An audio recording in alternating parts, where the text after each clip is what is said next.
કેમ છો બાળકો? જય શ્રી કૃષ્ણ. Good morning. કેટલામું અઠવાડિયું ચાલે? કેટલામું છે? ચોથું. કેટલામું છે? કઈ થીમ ચાલુ છે? જો આપણે આજે હું તમને ઝાડ છોડ વિશે સમજાવું છું કે ઘરે ક્યાં ઝાડ છોડ હોવાય, વાડીમાં ક્યાં ખેતરમાં હોવાય, પછી જંગલમાં ક્યાં ઝાડ થતા હોય એ વિશે હું તમને કહું છું.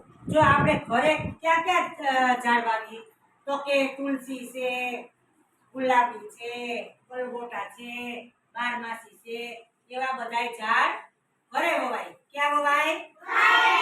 પછી ખેતરમાં ક્યાં ઝાડ હોય તો કે ખેતરમાં આંબો હોય, પછી વડલો હોય, પછી રામણો હોય, ચીકુડી હોય, જામફળી હોય, પપૈયા હોય, પછી કેવા ઓલા આપણે સંભારો કરીએ ને શું કહેવાય?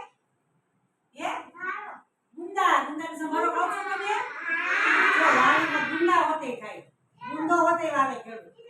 ગુંદા હોય ઈ બધાય વાડીએ વવાય. જાંબુ છે ઈ બધાય વાડીમાં વવાય. પછી જંગલમાં ક્યાં ક્યાં ઝાડ થાય તો કે જંગલમાં થાય બાવર, પછી વડલો, દેશી બાવર હોય, રામ બાવર હોય, ઈ બધાય કાંટાવાળા, બોયડી હોય, ઈ બધાય કાંટાવાળા ઈ જંગલમાં હોય. વાંસ હોય ક્યાં હોય? જંગલમાં. એટલે આપણે આજે ક્યાં ઝાડ કઈ બાજુ વાવી ઈ વિશે સમજ આપી. હવે તમને ખબર પડી ગઈ કે ક્યાં ઝાડ ક્યાં વાવી? ખબર પડી ને?